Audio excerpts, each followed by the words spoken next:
let me start by asking you if anyone else in the United States has made the connection, let me put it that way, between sending billions and billions of dollars to scores of billions of dollars to Ukraine and to Israel when you can't even put out fires in the heart of America's iconic Hollywood. Does anybody make that connection? Well, I would argue that Martin Luther King made that connection back in the 1960s when he said the arc of the moral universe is long, but it bends towards justice. Now, I'm not saying that in that I want bad things to happen to California or to the people of California. Certainly I don't.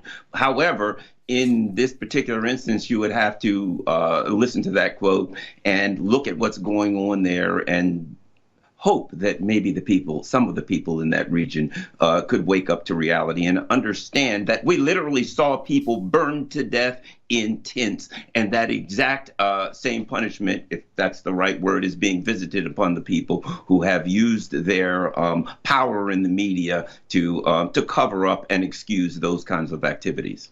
It is, I mean, it's undeniable fact that the money that was sent to little Zelensky and Netanyahu, if it had been spent on America's own infrastructure, well, the reservoirs wouldn't be empty. The ocean would have been desalinated. The fire hydrants would have worked. The fire department would not have suffered a massive cut in its numbers and in its equipment. I mean, morally, it is an extraordinary damnation of the political class in the state of California, who are, of course, all Democrats. Well, as a perfect example of what you're saying, the mayor of Los Angeles, Karen Bass, she's a former member of Congress. She's also the former vice chair for the National Endowment of Democracy. Up until last year, even when she was the mayor, she was still on the board of the National Endowment for Democracy, the CIA's regime change operation that pretends not to be a CIA regime change operation. When this disaster went down, she was in fact in Ghana on some foreign policy mission. What that has to do with her duties as the mayor of Los Angeles, I don't know.